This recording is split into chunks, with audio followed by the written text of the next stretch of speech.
Like he's just escaped. He's just never been caught. Yeah, he's too good. He can't get got. You know, Can't get caught.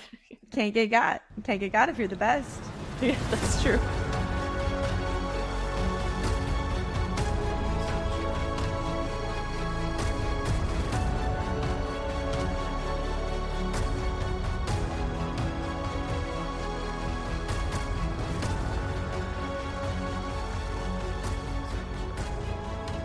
Hi, everyone. Welcome back to the Booked on Fantasy podcast. We are two best friends who love all things fantasy. On this podcast, we will explore the world of fantasy through books, shows, and movies, but with a heavy emphasis on books. Today, we are so thrilled to continue on with Sarah J. Maas's Throne of Glass series, and let me tell you, it's getting juicy now, for sure. If it wasn't getting juicy before, it is now. Definitely. So as a quick reminder, we will be discussing chapters 15 through 22 specifically, but it is likely that previous chapters will come up as well. So if you have not read them or finished reading them and you don't want any spoilers, please make sure that you pause here. Go catch up on your reading and we'll be right here waiting for you when you're ready. Furthermore, we would like to give everyone a fair warning that this is an adult podcast where we will have explicit conversations. Explicit language may be used, so please be mindful of that and maybe put some headphones on first. All right, so really quick before we get into the thick of it with our summaries and analysis, we just have a couple quick housekeeping updates. First of all, if you have not checked them out yet, we do have our very first House of the Dragon episode out now. So that one is covering season 1, episode 1. And then today, when this episode releases, we will have House of the Dragons season 1, episode 2 out as well. So you can have 2 wonderful episodes to go ahead and binge and refresh your memories on House of the Dragon. Hopefully we did a good job of that. Hopefully. Hopefully. We don't know for sure until you tell us, but here we are. And then obviously those are going to cover episode recaps. And then we also are including something new in those episodes where we're deeming it the Fantasy Court of Law trials, because with the Team Green versus the Team Black setup, we thought it'd be fun for us to present it like a court case. So that is a fun little perspective to take, and you can join in the case live with us too. So be a juror, help us. Yes, this is true. Cast your votes, decide who has a stronger claim. So our second housekeeping update, our next Throne of Glass episode for the next week will cover chapters 23 through 30. By the way, we would be speeding through these books if we could. Addison and I literally had a conversation about this today where we're like, oh, I'd be on book 4 by now. And I was like, same, for sure. But obviously for the sake of the podcast, we are not jumping ahead and we're taking our time. And oh my gosh, my last little update, this isn't even really about the podcast, but I just feel like I need to say it. So this is my last thing and then we'll get started. So I have confirmation now that one of my theories is correct. Addison called me this morning, or actually no, I called her because she was having trouble logging in. And I was like, I kept getting little Google notifications like someone's trying to sign in with their MacBook from a different device. And I texted them to you twice and you were not getting the message, and I kept getting these notifications and I was like, I just need to call her. So I called her and I was like, hey, by the way, these codes are coming in, and you're like, oh my gosh. But anyway. I know. I'm sorry. I was on the way to take my kids to school and I was trying to get logged in and I just wasn't paying attention. It was very, very not good for me. I was struggling a lot. It's so funny. This was just, we were just laughing because this is like your second semi-boomer moment of Don't late. tell them that. Don't tell them. Okay, I still love you, obviously. Okay, I'm not here to judge you. It's just been funny. But anyways, so we're chit-chatting on the phone as we do, right? And she is our designated chapter picker. So Addison goes ahead and she'll read through the next sections and decide where our next stopping point is. And lo and behold, she told me, she's like, I didn't want you to be right. Didn't want it to be true, but you were right. And I was like, yes. It I'm killed literally me. so excited because obviously we had a TikToker, someone leave a comment on our TikTok page being like, one of the theories that we've talked about was not correct. It And we're wasn't one like, of the theories. It was my theory. The or one that I was like absolutely willing to die on a hill about was about Dorian. And she was like, keep reading. So yeah, that's true. I'm So over one right now. one of So Addison's theories embarrassing. has not been correct, but one of mine has been. So I don't know yet. Obviously, I have not read ahead yet. So I don't know which one of my theories is confirmed, but we're going to find out together next week. So I'll never tell until next week. I have my suspicions, but yeah, we'll Yeah. just leave it at that. So, anyways, I will say it's not like directly explicitly stated and confirmed, but based on the information evidence provided, you're kind of like, yeah, that's correct what you said. yeah, I won't tell you which one, but as much as it I have a kills me. suspicion. I mean, I'm proud of Yes. you, and I'm but mostly just mad at myself. Addison loves to be right. So she I was like, dang it. I was do. not the first one to be right. No, literally, I'm ultra competitive. I hate to be wrong. And I have a feeling these words are going to haunt me for a long time because I think I'm going to be wrong about literally everything. Just, you know what? Just wait till we get to Fourth Wing because Fourth Wing Iron Flame, I got all the theories. I got all the theories. So just that'll be my time to shine. That's true. That's true. So, anyways, okay. Now that we've got our housekeeping out of the way and we've got our ducks in a row, without further ado, let's get started with our actual discussion today. So, to give y'all a quick outline of today's episode, first we'll be starting with chapter summaries to refresh our memories. Next, we will dive into a deeper analysis with key insights, observations, and questions from events in today's chapters. After the analysis, we do have a fun little champions bracket update to add. So if you're watching on YouTube, you'll get a little visual of that we're going to display and show. Then last but not least, we're just going to round it out by sharing each of our favorite quotes or moments. So with that being said, Addison, please take it away with our chapter summaries. Happily, Lorraine. Even though you were right, I was wrong. It's okay. It's okay. There's so many more opportunities. We're literally on book one of like I know. so many. So But for every opportunity there is for me to be right, there's also an opportunity for me to be wrong. that's true. All right.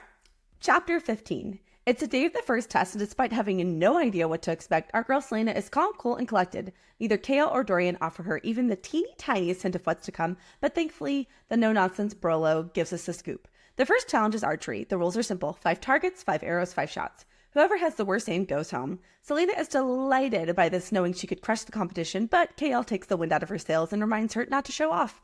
Most of the competitors do fine, but with a few standouts. Paylor, the youngest assassin, does notably bad, while Nox, Grave, and Kane do exceptionally well, much to Selena's annoyance. Selena's aim is true and she performs well in the competition and even strikes a true bullseye on the farthest target despite Kale's advice. Ultimately, Paylor is spared and one of the army soldiers is eliminated. Chapter 16. Selena and Kale are out for their early morning run while Selena is yet again vomiting her guts out. Kale notices the distinct scars in Selena's back. Kale asks her about them and we get a little backstory on Selena's early days in the mine. On Selena's first day in the mine, she was taken to the center of the camp and given 21 lashes. She was saved from infection by a young nameless woman who slipped her a tin of salve. Sadly, the very same day, the young woman was raped and killed by her overseers in the mines. Selena tells Kale she never got to thank the woman in person, but she repaid her debt by paying those guards a visit and avenging her death on the day she snapped and almost made it to the wall.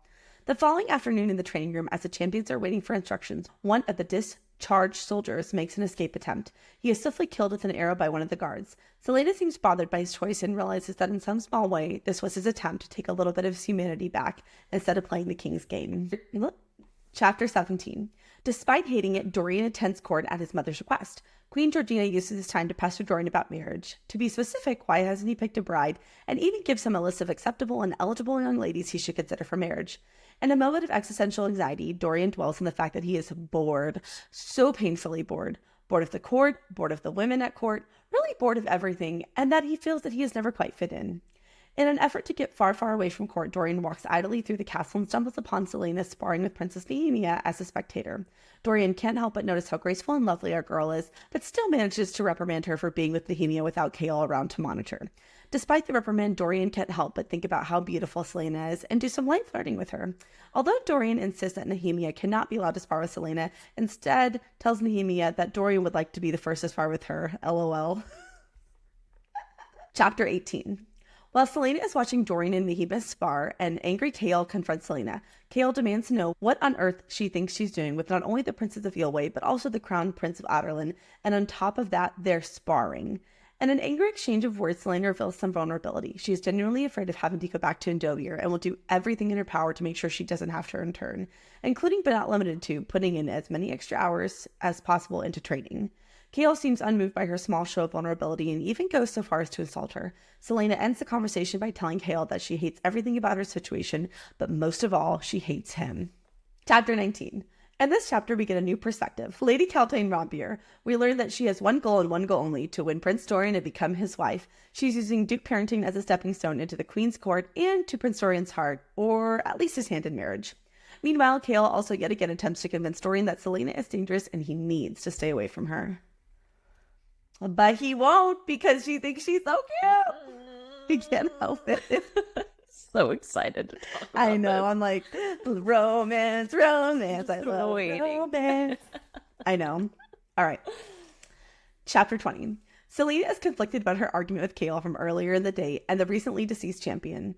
To ease her mind, she decides to play the piano. Initially, Dorian comes to taunt Selena, but instead is mesmerized by her playing. In a verbal sparring match that is equal parts playful, flirtatious, and a little bit mean, we learn that Selena is lonely and that tragedy befell Sam shortly before her capture. Chapter 21. We are immediately catapulted into the next trial. The test is simple. Climb the castle wall and retrieve the flag. The first person to retrieve the flag and bring it back down wins. During the competition, Ned Clement, also known as Scythe, falls to his death. Grave attempts to sabotage Knox by pushing him down and then attempts to cut his rope. For reasons she can't explain, Selena decides to make a rescue attempt. Chapter 22. Selena's daring attempt to save Knox is a success, but the excitement isn't over yet. They are both still in the middle of the test. Much to her annoyance, Selena places 18th. Both she and Knox are saved from elimination. Chaol and Selena make up, well, mostly, and it is revealed that yet another champion was found dead and dismembered, but the killer and motives still remain a mystery. Not though, because we know what it is. It's a demon creature. Okay, I think I'm that 90% has yet sure. to be confirmed. Just to be clear, that has yet to be confirmed. We do not know who or what is happening. So, just I'm 90% sure. yeah. So chapter 15 is all about the first test, which we know is the archery test. They get 5 shots, 5 arrows, 5 targets. Each one gets consecutively farther away. There's like different colored rings. And then like the truest dark center is like a little black circle. Naturally, Selena is like, of course she can hit all of them, but she has to tone it down so she doesn't alarm anyone. So Kane does fine. He hits almost all of them, but none of the little black dots. Okay, so I thought about this when I was reading it because I remember you pointed out last time that it's like a throwaway line, but it says his black ring glinting. And remember you pointed out about his ring last time that it was black, like maybe it's made from the same magical material of the clock tower. So I did just jot that down because, they're mentioning the ring again. So maybe further evidence to support your magical ring theory. I don't know. Yeah. Also, there's Grave. He did fine. He got 4 bullseyes. I think it's just notable that Grave is probably going to be a contender. I think maybe it's possible that he's going to end up in the final duel. I kind of thought that each trial would be like a little more prominent. Like it would be a little more, I guess, dramatic or something. Like more attention would be given to it. But it kind of seems like they're just kind of rapid succession in passing. So I'm already kind of thinking about who's going to be the final 4, like who's going to make it to the face-offs. So right now I'm kind of thinking Kane, obviously, Selena, maybe Grave, and possibly Nox, because obviously he's becoming a more prominent character. And then more notably, Nox does really well in these chapters. He gets 3 bullseyes and then 2 of the longer shots he gets in the inner ring. And this is the first time we see Selena consider that maybe he should be an ally. Thus far, she's kind of been in this mode of like, I don't need anyone. I'm not here to make friends. But I think we've started to see her and Nox's relationship slowly develop. And I think that also kind of speaks to that, which we'll talk about later. Selena is lonely and she needs people. You know, she misses having some kind of support system. She's been isolated for so long. And so this is kind of the first little insight into her head where we see that she is considering maybe having Nox as an ally, which I'm pro Nox. I like Nox a lot. I don't know why, I just get good vibes from him. What do you think? I do too. I had pretty much the exact same notes about that statement. Is like just her taking particular interest in befriending him is notable because obviously Selena is highly skilled herself. So if she's taking some interest in someone, it means that something about them was probably more standout than usual. And then, yes, I agree with the fact that she's very like lonely. I mean, she was already kind of drawn to Nox previously a little bit when they're in the training rooms and she decided to help him with the knife throwing skills back in previous chapters. And I could already see, okay, she didn't fully trust him yet, but she was starting to kind of take note of him and let down her guard a little bit with some of them. And really, he's the only one she's, of the other competitors at least, Nox is the only person that she's done that with so far. So I do think that that's notable, and I'm curious to see where the relationship goes as we progress in the book. I was also wondering too if maybe it's going to be set up because we know in the later chapter that Selena saves Nox's ass in one of the challenges, which we'll talk about later. But I also wonder if it sort of sets up like he kind of sacrifices himself for her, maybe not like in death, but in a test or something, he goes out of his way to help her, take care of her. Or we do know there's a murderer running around, a murderer or a murderous thing, Creature. okay? A creature. And so maybe Nox even rescues her, helps her. I don't know. I do think it may be set up for something where Nox kind of saves or helps her. Like their allyship is more than just throughout the trial. So I don't know. I'm pro Nox. Well, it's interesting you say that because that's making me think of, remember, they had a conversation and Nox said that his sponsor has guaranteed him immunity. He's not going to go back to prison, assuming he doesn't die in these trials, essentially. Like, he's free to go after this. And so even if it's not something specifically within these tournaments, I could definitely see, assuming if they both survive, I could see them having a friendship further down the line too. Yes, that is so funny you say that because I actually had that in my notes because I think it's interesting that it specifically in the book points out he's like, oh, my sponsor granted me immunity. So even if I don't win, I'm good. And I'm like, oh, he's going to be free. So maybe later in another book, if Selena's out on a mission or she's escaped or something, like Nox helps her or, you know, I don't know. So that's funny because I have that in my notes too, that I think, Yes. assuming Nox does not die, that we'll maybe see him again, and which is good because I like them. I kind of like their rapport. The other thing you had pointed out about how you just felt like these tests were kind of rudimentary, I guess. Yeah. And I feel the same way, but I don't know, like, to me, I'm almost wondering if all of these skills are combining into something specific. I'm thinking like further down the line, because why does this king need a champion specifically, right? Like, he needs somebody for a very specific purpose. So I wonder if all of these training tests and these battles are designed to find someone who can complete whatever it is that this champion is needed for. Oh, And again, I don't know what that is yet, but right. the ability to shoot things from afar. Also, realistically, these are all kind of assassin skills anyway. Yeah. More or less, like shooting people from afar, scaling walls and hiding out in places, running far away. Just, I mean, all of these in general are general skills that I think would be necessary for an assassin or anybody. I'm just curious to see what is this champion, whoever wins this tournament, what are they ultimately going to do for the king? That's true because ultimately the king could have just picked who he thought was most capable, whether that be Selena or Kane. So why go through all the stress and risk of having, Mm-hmm. you have 24 killers basically in Yeah. the place. So why go through that? Because it can't be just to entertain, the lords and No. ladies. So that is a good question. Is it designed for a specific intent or purpose? So that will be interesting to see Mm-hmm. as we continue to read. So yeah. Yeah. I also Yeah. suspect that these are just the preliminary ones. We're going to get Oh yeah. to more challenging tests later on for sure. I would So, think so. Yeah. And then my last note about this chapter is just about Paler, the youngest assassin. He does a very mediocre job on the test. It even calls out that he's not even big enough to use a longbow, and Rollo and the others tease him. They're kind of mean. And you get kind of a little character insight to Selena. She can't help herself, and she does even feel a little bad for him. And she worries about what will happen to him till he'll be eliminated. Like she worries because she doesn't really know whether he came from a prison or another work camp or something. And I think it just highlights that she has a big heart and that she's going to continually be a champion for the weak, quote unquote. I mean, he's not really weak, but you know what I mean, like the underdog. so my last point from chapter 15 was all of the comments and the thoughts Selena had about how everybody else was getting all the attention except for her. So one of her quotes was, all she could think about was Kane getting applauded by Parrington, Kane getting clapped on the back by Brullo, Kane getting all that praise and attention, not because he was a mountain of muscle, but because he actually deserved it. So, Ooh. boo. Yeah, I know. Obviously, not a fan of Kane, but in this particular case, obviously, she's highly annoyed by that because she does not like Kane. She gets a bad feeling about him, obviously, as all of us do, too.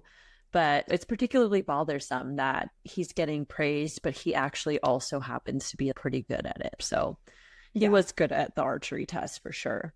he was. But we also know that Selena's just very bothered by this. She really wants to be able to show off her skill and to prove that she deserves to be there, not to be this jewel thief girl that nobody takes seriously. She hates that, absolutely. Yeah. There's that comment at the end. She said, though she hadn't lost by any means, Selena absolutely could not stand the feeling that she hadn't really won anything at all. So to her, I think this really plays into her mindset that was instilled by Arabin, because obviously Arabin was a very hard teacher, really cruel, just straight up cruel, like an abusive Mm-hmm. in all senses. But if she wasn't winning, then there was no praise from Arabin whatsoever. And we know that he took really extreme measures to get her to be to the level and the skill that she is.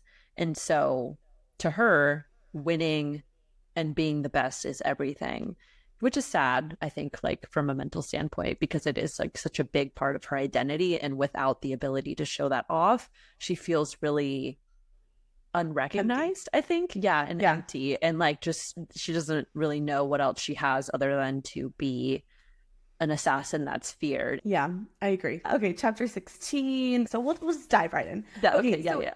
in this chapter, Kale and Selena are going for a little run, and she's vomiting, and he sees her back, and he asks her about the scars on her back, which we remember from earlier chapters. She says she was whipped, and they rubbed salt in her wounds, which was extra horrible. I was not happy with Kale's word choices, and of course, in the tone I'm reading it, he asks her, "What did you do to deserve it?" And she says, "No one deserves to be whipped like an animal." And I was like, that's goddamn right.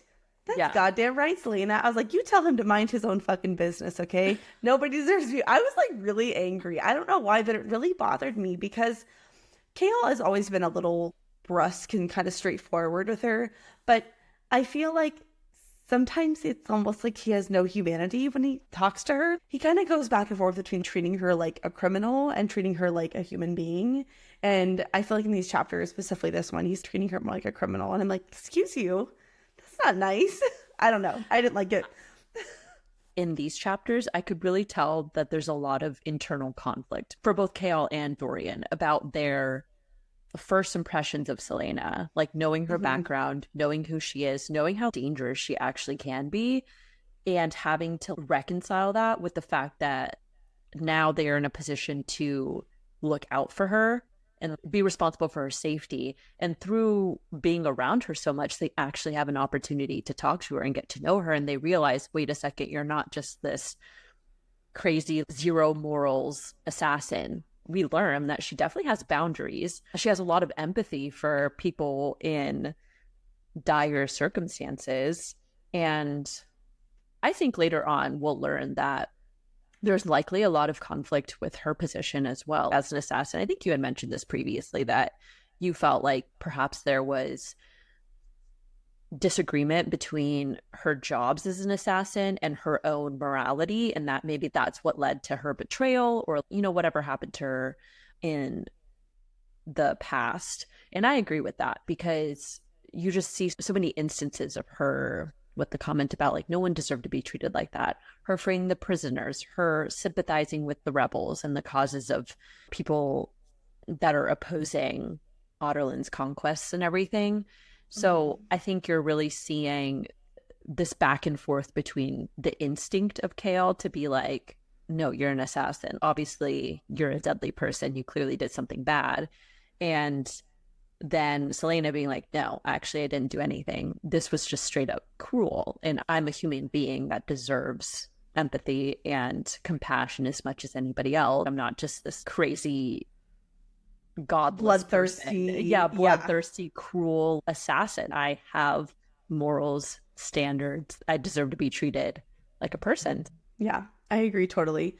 I think we'll see more of Selena's character development too, where she is really trying to almost prove her humanity. Sometimes when I'm reading, I feel like I get these hints or just kind of notions that Selena not necessarily regrets her past, but doesn't feel good about some of the things that she's done. She wants to be different in the future. I don't know. Maybe I'm just reaching here. It's just a sense that I get, I guess, when I read about her character. Well, you also know that she was subjected to a lot of cruel things. And when you're being subjected to something like that, what do? You shut off your emotions. Yeah. And you just kind of compartmentalize things to get through it, essentially. And I think now that she's removed from that role as an assassin, she spent this time in the prisons where she was, subjected to really harsh punishment for no reason. And you can see her stepping back, and I think probably simultaneously also starting to process emotions herself, I think. So it's giving very Vampire Diaries, where they turn off their humanity because they don't want to think of all the bad things they're doing, and then when they turn it on, they feel all the feelings. That's what it's giving.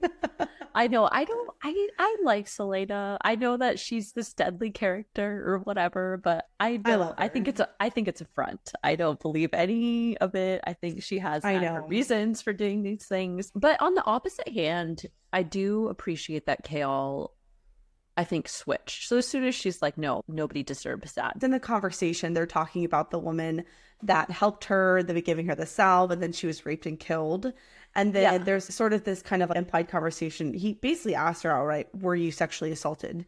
And she says no. And he says, but you were a woman in Indovie. That's me implying he knows the condition of the mind that women in Indovie are honestly probably pretty frequently sexually assaulted. So in that conversation with Kale, she actually has kind of a secondary thought that she wonders, did Arobin perhaps bribe the guards? She says her first reasoning is that after the day she snapped, they were all too afraid to get near her. But then she also kind of in her internal dialogue says she thinks it's possible that Arobin bribed them for her safety. So if that's true, this is a really big question.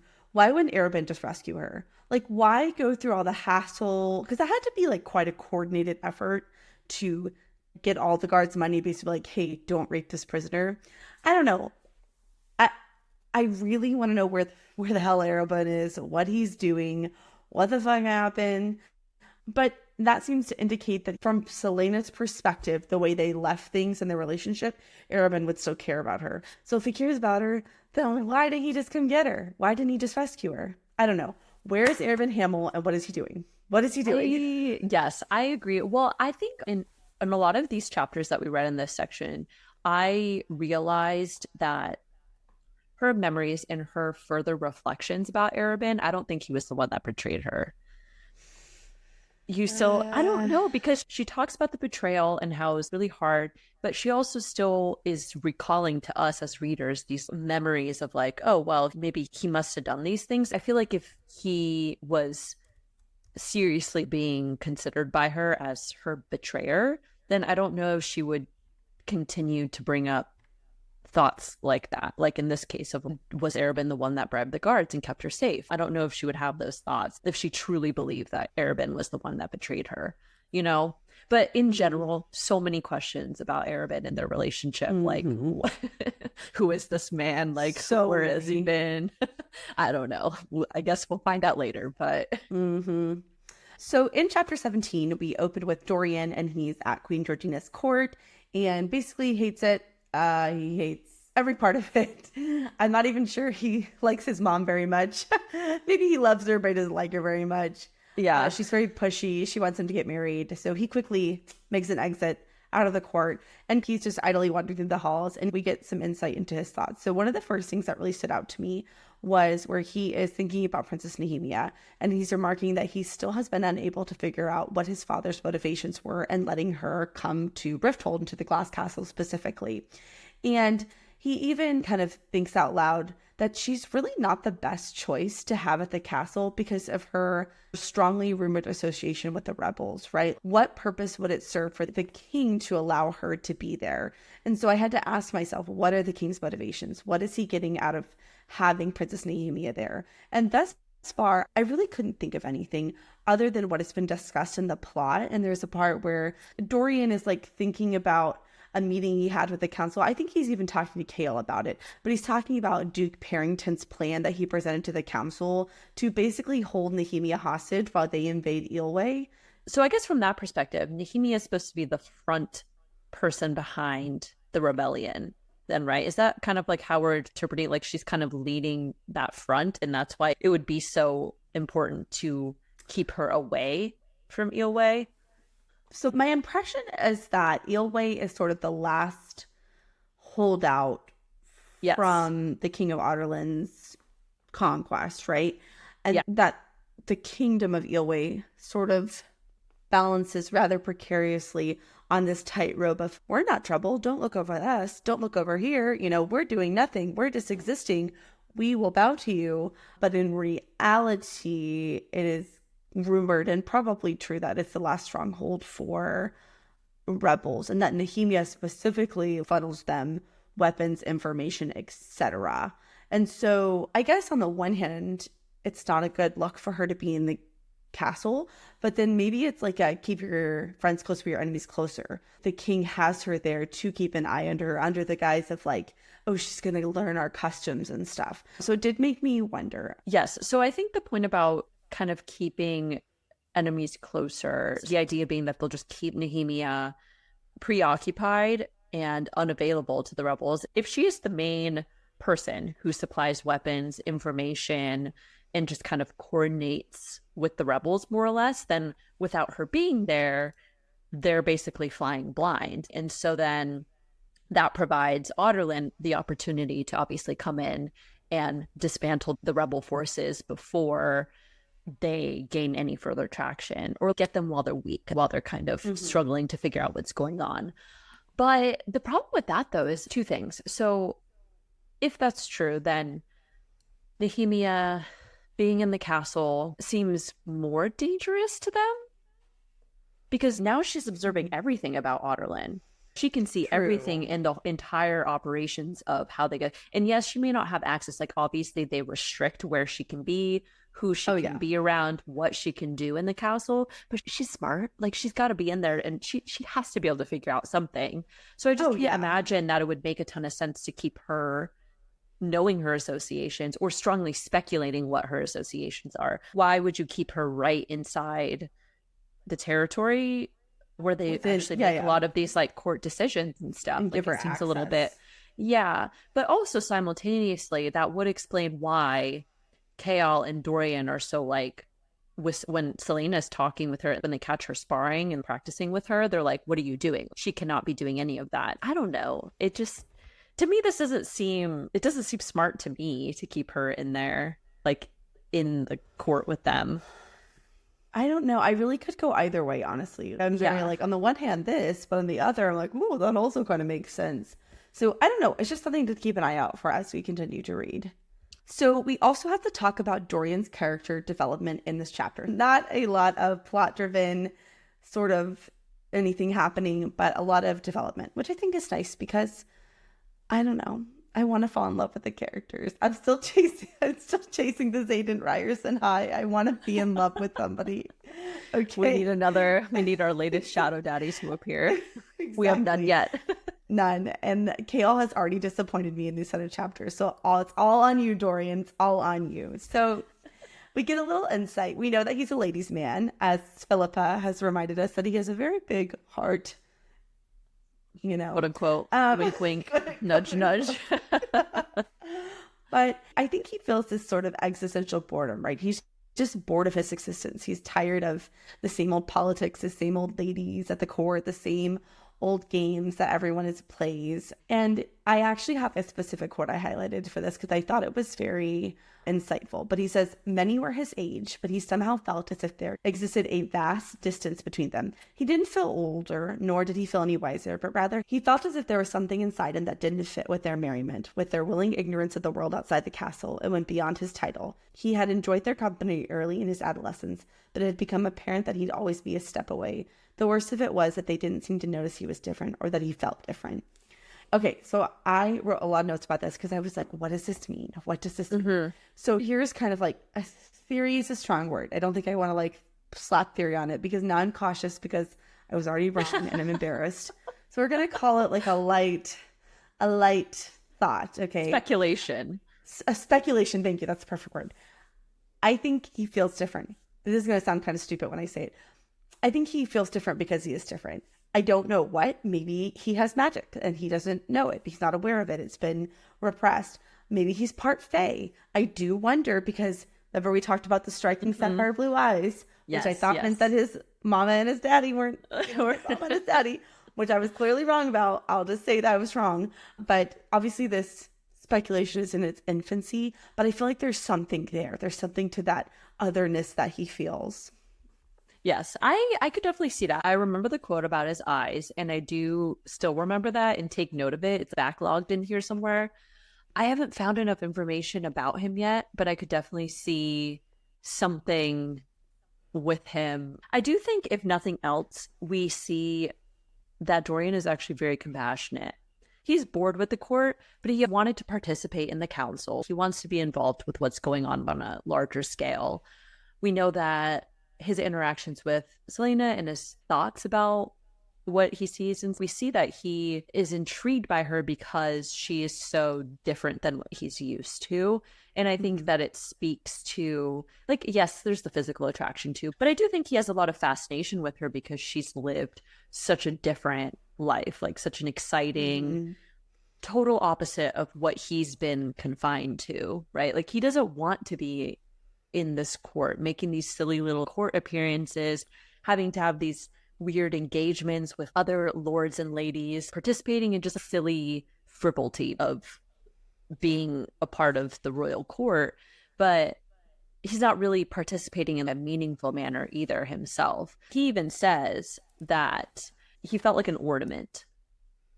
So yes, he doesn't truly feel like he is participating in a meaningful manner. He's just there because he has to be, and he's kind of forced to play the part. But again, it's all very superficial things. It's nothing that really matters and is very important. I think superficial is a good word. He's tired of living a superficial existence. And when he even says they don't think of the world outside of the court, he thinks about, I think, more than just his immediate surroundings. Okay, so after he leaves Queen Georgina's court, he's walking down the hall and he stumbles across the training room and he sees that Selena is sparring with guards, and he also sees that Naomi is there, and immediately he's very alarmed. He's very triggered by this. And I just thought this was notable because, to me, although I desperately want them to, at bare minimum, be friends, be in love, really is what I really want, he does not trust Selena. He gets very angry and he's basically like, what are you doing? Surely you understand why we cannot allow this. And honestly, I didn't like that. I was like, you need to trust Selena. And even when Selena's like, why would I kill one of the only people in this castle who's not a babbling idiot? And I said, like, yeah, exactly. Yeah. But it, to me, fair shows, point.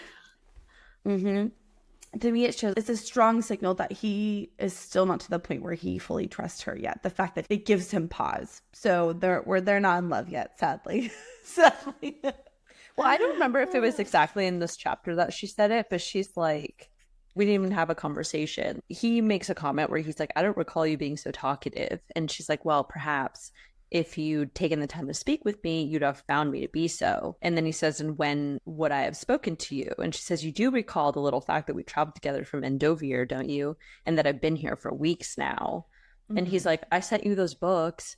And she's like, we barely had any conversations, which is true. Anything we've learned about how Dorian feels about Selena has literally just been his inner monologue and his thoughts.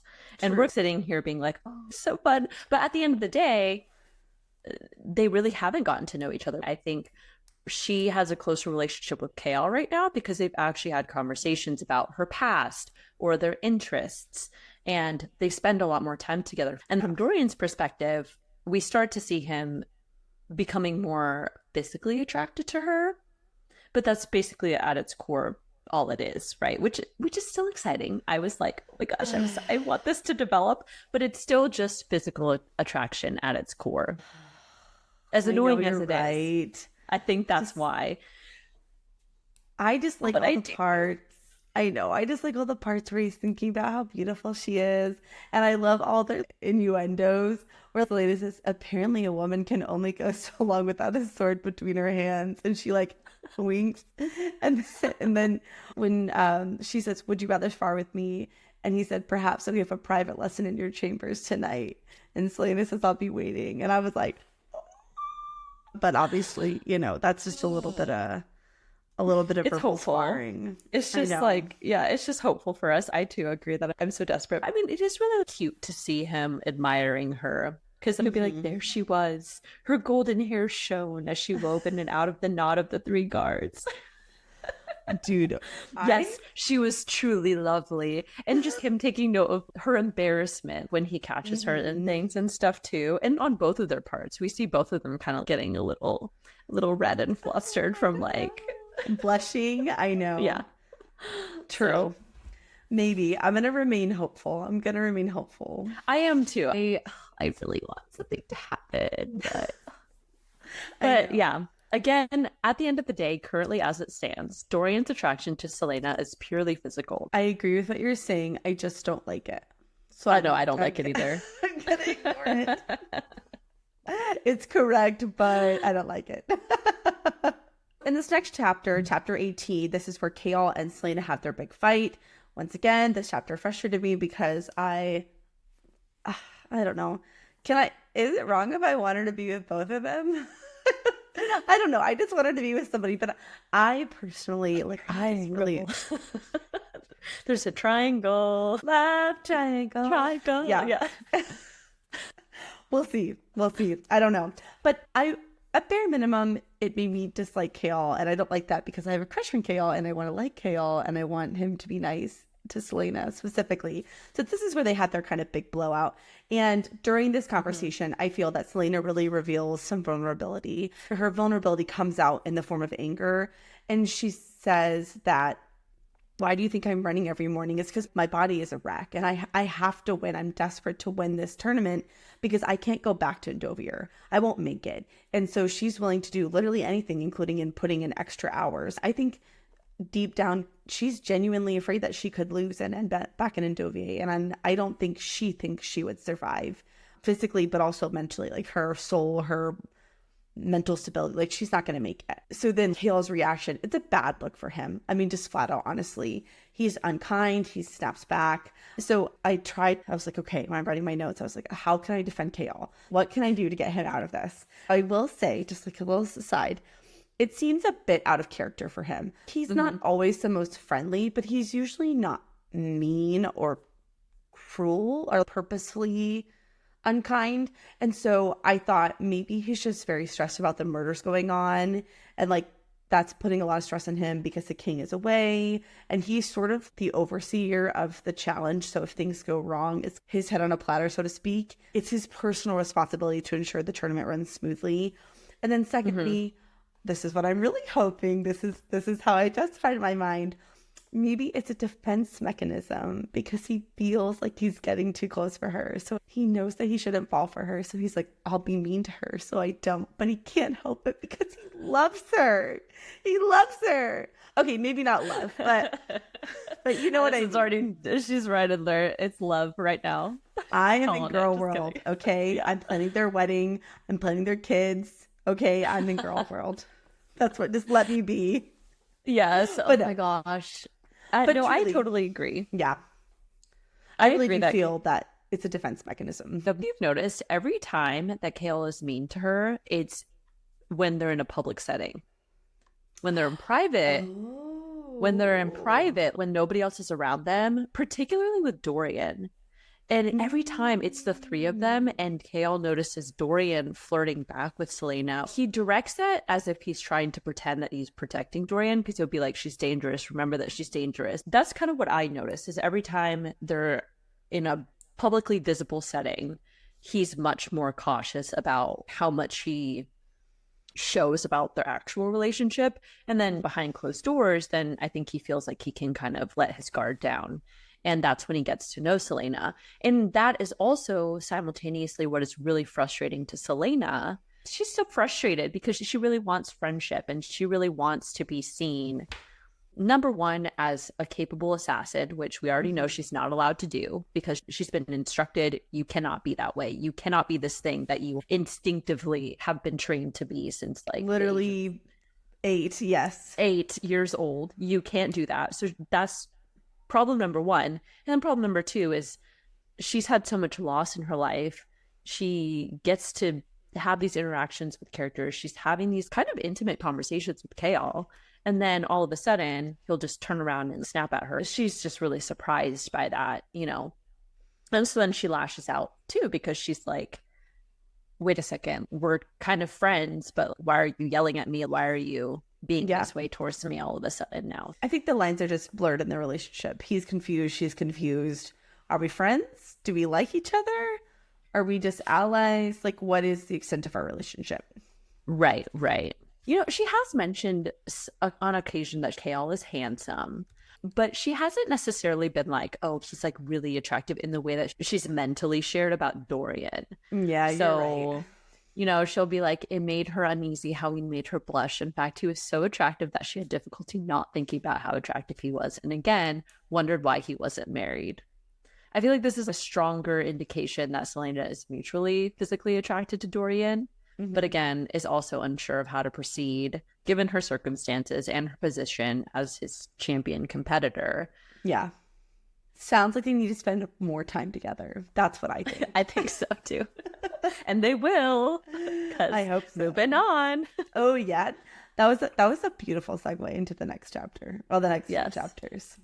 So for chapter 19, we get a little bit of a perspective shift to Lady Caltaine. We've met her in the story, but we have not actually had any chapters from her perspective. So it's relatively short, but I shouldn't say that I love her character, but it made me feel that her character has more depth and it's going to have deeper levels than just what we're originally led to believe. I think we're originally led to believe that she's just kind of a mean, gossipy court lady who wants to marry Dorian and is kind of jealous.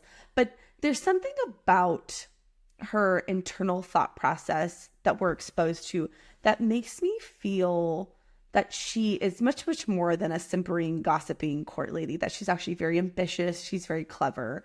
And although, of course, her main goal right now is that she wants to marry Dorian, I feel like if her energies were directed into something more meaningful, that she could actually be a really great ally. She strikes me as a character that is a force to be reckoned with. And whatever she sets her mind to, get out of her way, because she's super clever and really able to manipulate and kind of maneuver people and situations to her advantage. And so it led me to a question of, do you think she's going to become a more prominent character in this book and in future chapters? And do you think that perhaps she may become an unexpected ally for Selena? What is her purpose in the story? What did you think about that, Lorraine? I hadn't really thought of it that way, although, I mean, I definitely think that she's going to become more prominent in this book than she currently has been, because obviously Selena to her presents an obstacle. So she Right. needs to do something with Selena and get her out of the way, because at this point in time, Lady Caltaine believes Selena is Lillian Gordana, who is just the prince's latest love interest. Selena is an obstacle in her pathway to her goal. And Mhm. so throughout the rest of the book, I'm sure she's going to go investigating and she's going to go figure out, okay, what's really the Mhm. situation with Selena? What's going on with her and Dorian's relationship? And how do I get rid of Selena so that I can get to Dorian and then get married? But I agree that she's clever. She has depth to her. So I just have a feeling that we're going to get more of her and we're going to end up liking her in the end. Once her particular skill set gets maneuvered into the right thing, like helping, I don't know, with the word marks or I don't know, whatever it is. oh, given how close she is to Parrington, she might figure out something about Kane. And obviously, we know that Oh, Kane is, Parrington's we got champion. alarm bells about Kane, and Oh, Kane is yeah. Parrington's champion. And she is currently using Parrington as her source of information. Yeah. And so I think it's very possible that maybe she's going to be the one to figure out what's going on in this freaking castle, because Parrington is involved with that. Oh, maybe. See? Don't sleep on Lady So Caltaine. Don't okay, sleep on yeah. her. Okay, fine. Okay, fine. We won't sleep on Lady Caltaine. I don't like what she's currently doing, but if her skill set shifts to a different goal, then I could get behind Lady Caltaine here. So I'm God, I'm so tempted just to stay up and finish the book. It's like we're just gonna, the next episode, guys, scratch our plan. We're just gonna read the rest of the of book. the book. I Do will it. just because God, I need to know. I need to know too. Oh my gosh, it's just a pit of curiosity that won't leave me alone. But I know. my mind's Okay. running now. Now that you I brought know. that up, my I gears are know. turning. Okay, let's switch gears. So, the other part of this chapter is the conversation between Kale and Dorian. And Kale basically, it's the same old, same old. You need to stay away from Selena. She's dangerous, blah, blah, blah, blah, blah, blah, blah. So, my question here is, do we think that Kale is actually jealous or he's genuinely worried or both? What do you think?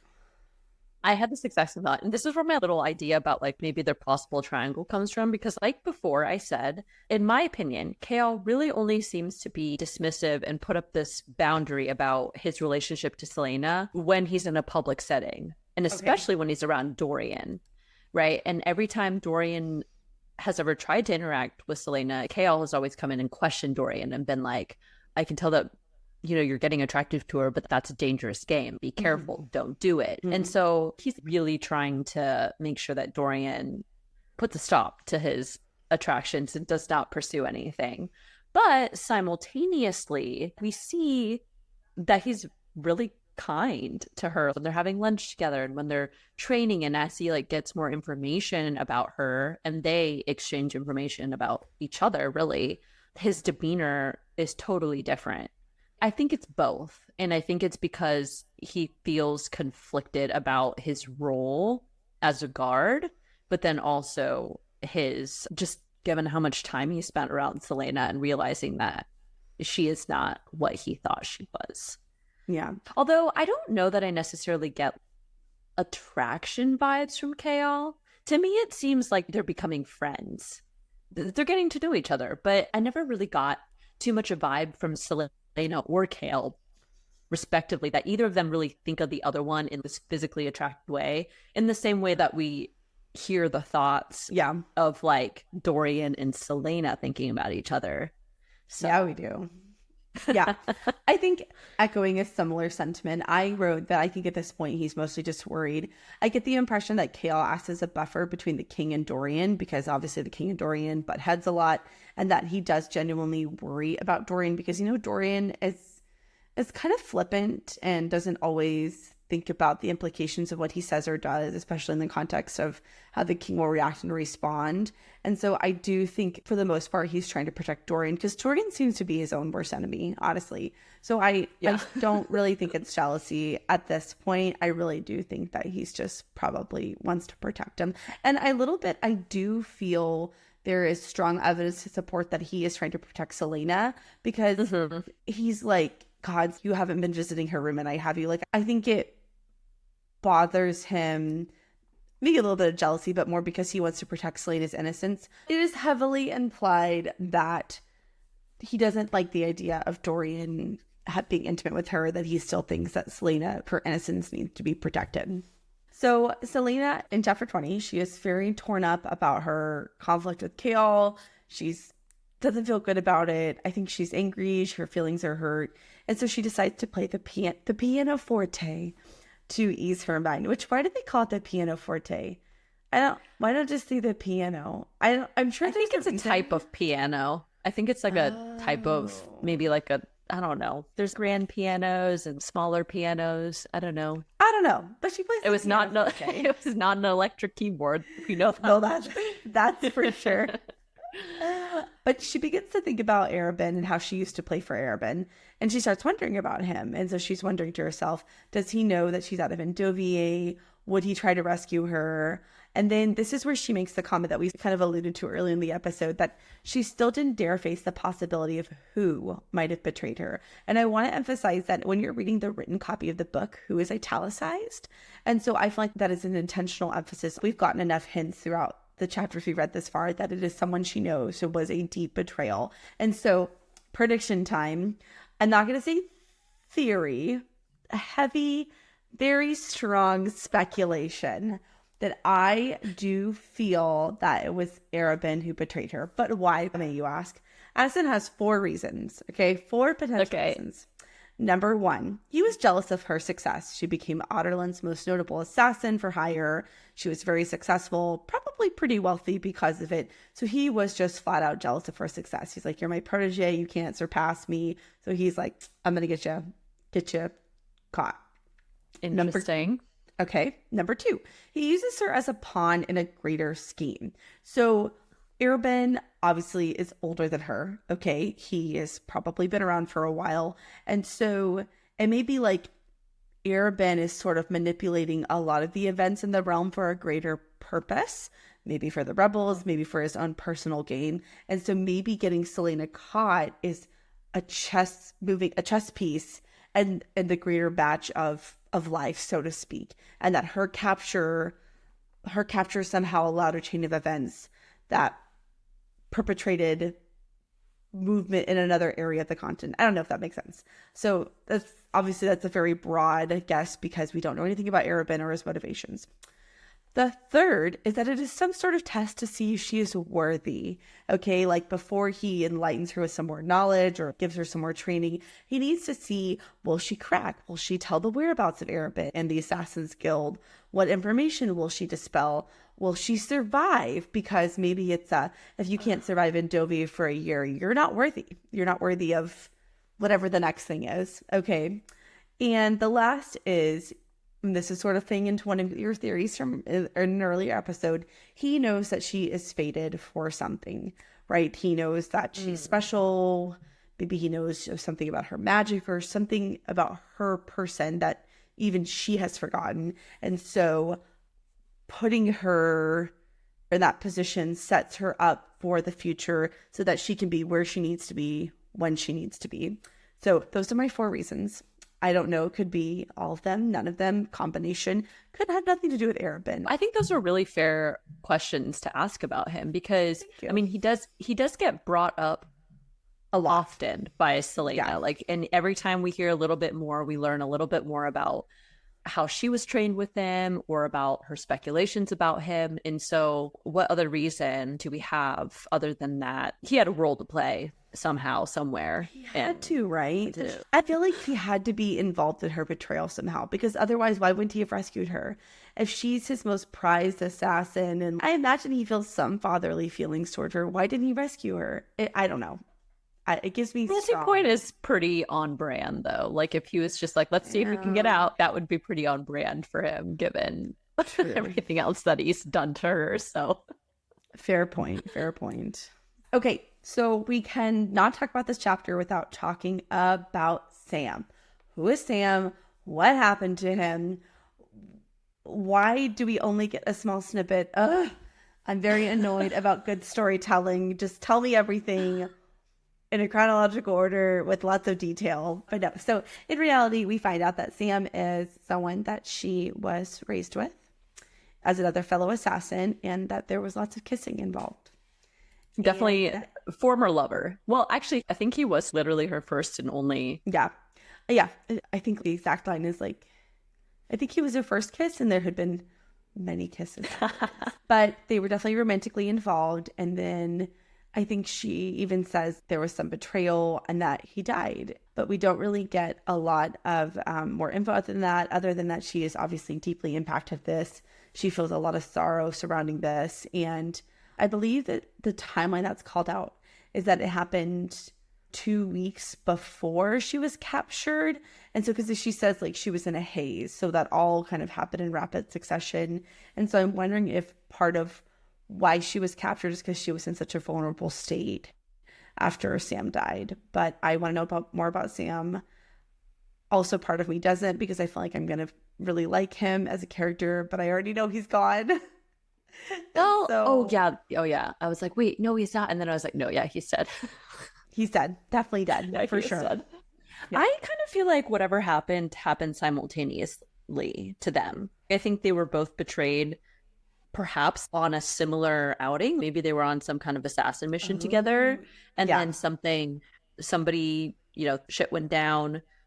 Sam died in through whatever occurrence it was, and then Selena was captured. So obviously that was a huge thing. My point with that though is I feel like the loss of Sam was what led her to attempt suicide and try to escape.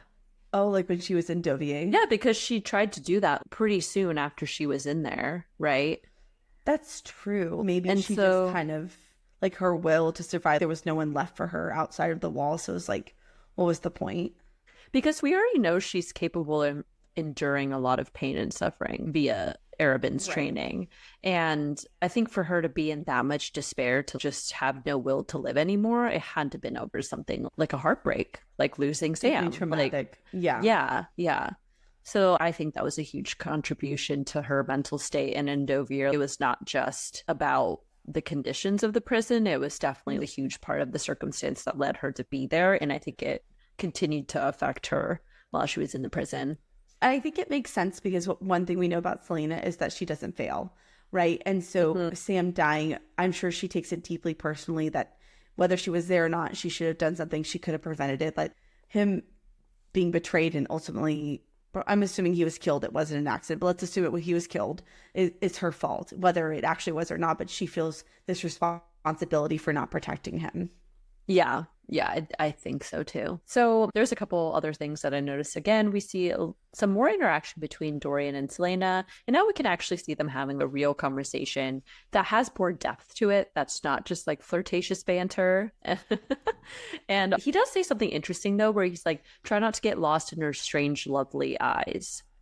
So also similarly to how we noted Dorian's sapphire blue eyes that are very like different from the rest of his family, he always has taken note of her eyes as well. There's been several references to Selena's eyes too. So I feel Thought like about that.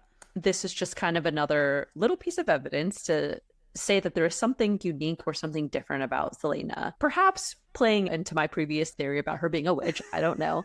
But point is that there's something different about her that's notable that adds to not only her beauty but also this mystique about like who was she for. So Yeah.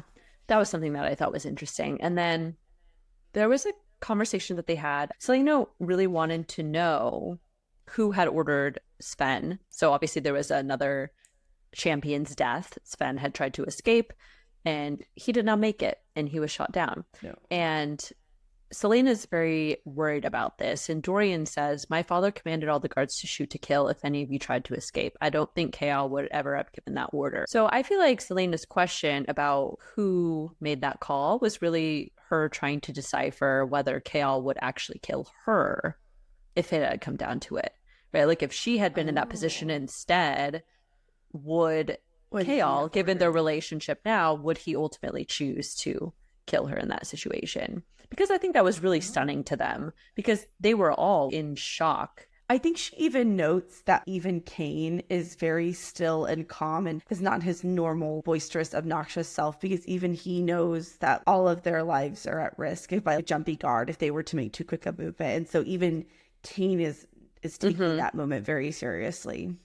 Right. That was clarification that she needed to feel comforted. So that was an interesting conversation. And I also think that he's trying to empathize too, because I think Dorian realizes that that was a pretty intense moment for them.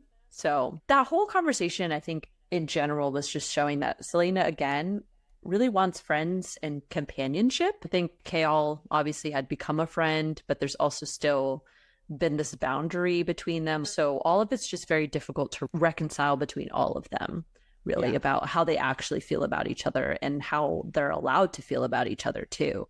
Yeah, I agree. All right, so chapter 21 is pretty straightforward. It's mostly a plot-driven chapter. I don't think there's too much to analyze. It is an exciting chapter to read. We're immediately, Selena's in peril. We're climbing up a wall. Things are happening. And it's very exciting to see her showcase her skills, you know, because a lot of the challenges, it's just like, oh, it's archery. Like, okay, like she shoots a bow and arrow. But this one requires some real strategizing and some forethought on her part. And a little bit gives insight into her strategy and how she would handle it. She remarks that Kane, everybody takes the easy path, but she takes a little more challenging path, but it will hopefully allow her to get there first.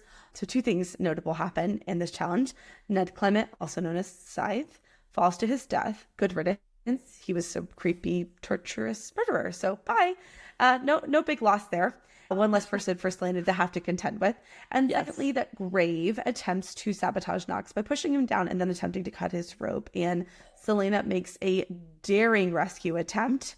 Really, my only question is, what is her motivation for doing this? And I think in this chapter, she sort of thinks to herself, like, what am I doing? I should win. I should focus on what I'm doing. But she can't help it. And I think similar to the previous challenge with Paylor, when he does a bad job and she worries about him, feels bad, I think she feels that's similar to Knox. Like, if she's going to beat him, she wants to beat him fair and square. And then secondly, kind of what we referenced earlier, that I think she started to feel this bond and at least allyship with Knox.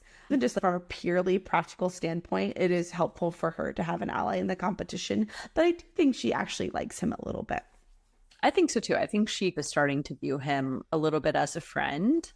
Yeah. Hopefully, maybe. I don't think they know each other well enough to do that, but she does, you know, through her slow interactions of showing kindness towards him and helping, you know, with the knife throwing and giving him pointers, their conversations. We get just little conversations of them discussing other things that are going on with each other. And I don't think she likes the idea that somebody is going to die and lose their life, because obviously if Knox falls, he's going to die. Oh, absolutely. Like, and she doesn't like the fact that that's going to happen because somebody cheated. I will say, I just thought she was so smart. She's like, y'all are getting that rope. I'm getting this tar so that I can stick to the walls. And I was like, her girl, so smart. That's our girl. She's going far, baby. Also in chapter 21, important to note that one of the champions did not show up for the test and nobody knew where he was. And it is revealed leading into chapter 22. At the end of chapter 22, it is revealed that he was found dismembered, just like the other assassins that have been killed. By who or what, we don't know. The serial murders are going on. We got a rampant creature on the rise. Or a person. Or a person. Probably a demon, though. Maybe. I mean, some people might say that. Could be. Some people might not. But yeah. But for this final chapter for today, it jumps right back into in the middle of Selena's attempts to save Knox. Thankfully, it is a success, but the excitement is not over. They're still both in the middle of the test, which they quickly realize. They're like, oh shit, we still have to finish so we don't get eliminated. But she is successful. They do finish the test and they are not eliminated, although she does 18th place. She's very annoyed. But later in a conversation, Kale, tries to make light of it. And he's like, well, Knox finished behind you. But that is a small consolation for Selena. She does not care. She wants to be number one. Mm-hmm. But a little bit of insight into this conversation is that she mentions Arabin Hamel to Kale, and Kale acts surprised. And he basically says he had forgotten that Arabin had trained her. And she's just kind of like, well, yeah, he did. So how do you think I got to be where I am? Exactly. But I did think that was interesting that Arabin is notable even to Kale. So that tells me that Arabin's name is known, because I did always wonder if the King of Assassins, his identity was kind of a secret like Elena, like Selena's, but that indicates to me if Kale knows of him that he is well known in the law enforcement community. I don't know. I just thought that was kind of interesting. To spin off what you just said about Arabin, though, is if he's that notable, then how come he's never been arrested for anything? Like he's just escaped? He's just never been caught? Yeah, he's too good. He can't get got, you know? Can't get got. Can't get got. Can't get got if you're the best. Yeah, that's true. But another piece of information about Arabin, though, where I was like, man, this dude was such a dick, was just the fact that he made her pay back. Oh, yes. All that coin, I think she said, was like 500,000 like 500,000 gold coin. And I was like, what is this man spending all this money on? Yeah. And she was 14. And I was like, and she says it was gone in 3 hours. And I'm like, were you gambling or something? Like, yeah, that's what I was thinking. I was like, you can't. Yes. I mean, nobody loses money that fast unless you had some debts to pay or something. I don't know. I mean, unless you just went to the roulette table and was like, put it all on red, you know? I don't know. But I did note that too. I literally have in all caps, what did he spend the money on? What is he doing? Who asks a kid to pay back all of that money for something they didn't even ask for? He just sent her off all of these things. So it was like, I'll pay for it. And then it's like, just kidding, psych, pay me back. Yes. And also, what in the actual fuck did he spend $500,000 gold coins on to train her to be an assassin? We will never know. Maybe we never will. I don't know. Well, they send her off to some places. I mean, she talks about how she goes to the Red Desert. She's in the Aldano jungle, wherever that is, in the southern continent. So, I mean, she's been traveling around, but it's not like she's going overseas or something. I don't know how much it costs to travel whenever this is set. But probably no airfare, though. Probably no airfare. No flying. And then the last notable thing I had for this chapter is that we find out that yet another champion was found dead, dismembered, but the killer or killers, who knows, still remain a mystery. All right. Well, that concludes the analysis portion of our show today. So next we have, what do we have next, Lorraine? Next this is where we got the fun part. So as promised, we have a quick little demonstration of our champions bracket. Oh, yay. So we start off with 24 total champions, including Selena. And we know that 4 die in this section. However, only 3 of them are named. The first to die is Bill Chastain, aka the Eye Eater. He is murdered. The second is Sven, an army soldier. He tried to make a run for it in the training room and was taken out by the Royal Guards. And third is Ned Clement, the other murderer that goes by the nickname Scythe. And he falls off the castle wall during the second challenge and falls to his death. The fourth is at the very end of chapter 22, but it's not revealed who it is. So for our bracket, we will not be able to name who that is just yet. So we'll mark off the 3 that we do know. And we will try to link that in the podcast notes, but if not, it'll be on the video version if you're watching. So, ta-da! Here is our champions bracket. I put my little star over Lillian, aka Selena, because obviously we need her to win. She's our star. She will. She's our star. She's our star champion. She has to win. No other option. We have all of our 24 people on here. Now, there's definitely some characters that we just don't have names for. So some of the extra soldiers have just gone by soldier 1, 2, 3, and 4.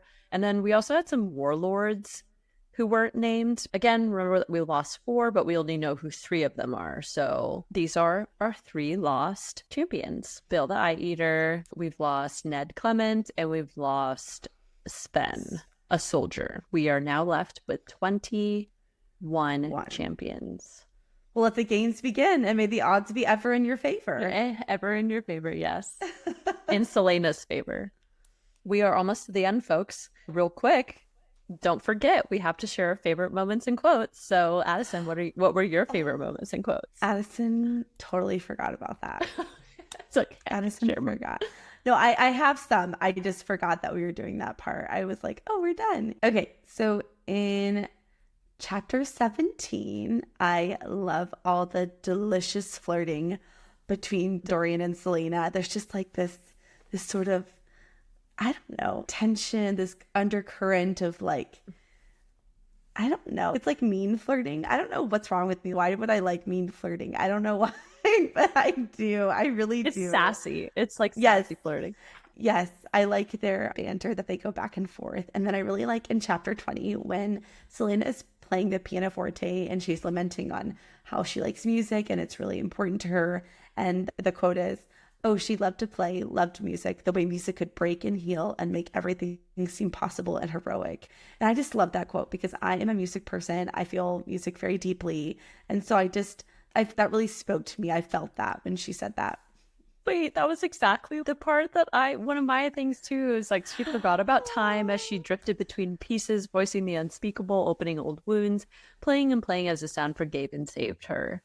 So again, I agree because it was just so beautiful because she's just so sad and so lonely, but she uses the music as an avenue for her emotion and just her healing. Yes, and it helps her heal and work through it and keeps her grounded. And yeah, I feel the same way about music. I love music. I'm like a playlist fiend. Like I got playlists for all my moods. I listen to music constantly. So it spoke to me when she talks about music because same. Yeah. My other favorite part, this was just a silly thing. I agree that all the flirtatious stuff was really funny too, but I really liked when Princess Nehemia and Selena are sparring. Dorian walks in and is like, what are you guys doing? And Nehemia turns to Selena and she says, you can return to your cushions and dancing and leave us be. I like that part too. She's like, bye. Like, you don't need to be here. What are you doing here?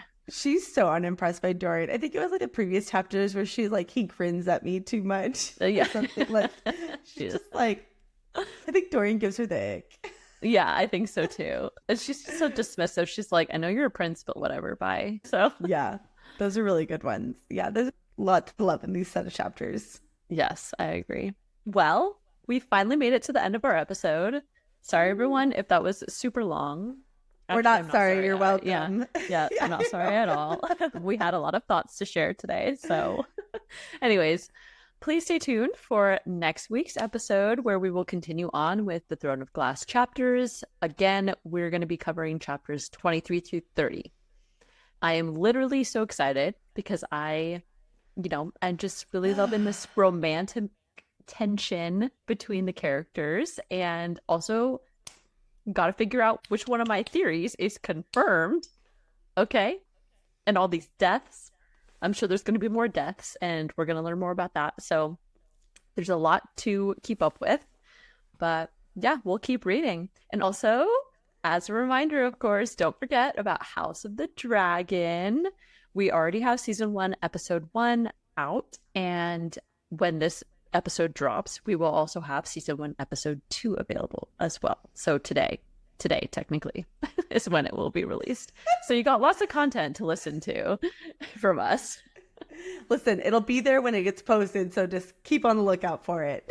Stay tuned. Better yet, just subscribe and then you'll automatically be notified. Wow, so great. There's no bias on our part whatsoever. So nope. Anyways.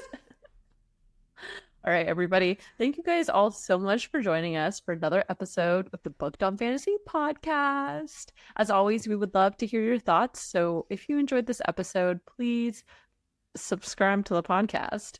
Leave us a review or share it with all your friends who love fantasy fiction. You can also keep up with us on a daily basis by following us on social media. We're pretty proud of the memes we've been posting, and you can find the links to all of our social media accounts in the episode description below. And that is all that we have for you today. So stay nerdy, everybody, and we'll catch you next week. Bye. Bye. Chapter 19. In this chapter, we get a new perspective. Lady Caltaine Rompier. Rompier? I'm not sure. I can't help you on that one. Like, okay, like she shoots a bow and arrow. But this one requires some real strategizing. So strategizing. Chapter 22.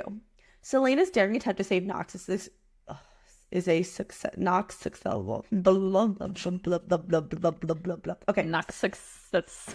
Not success. Fuck me. Okay. I'm feeling spicy, okay? I'm feeling spicy. It's going to be a spicy episode, everybody. Okay. Explicit for a reason. Today is that day. Seriously, not for kids, ladies and gentlemen. Okay, so we started with 24 champions. We started champions. We started. Oh man, we gotta get off. We're like delirious. I know.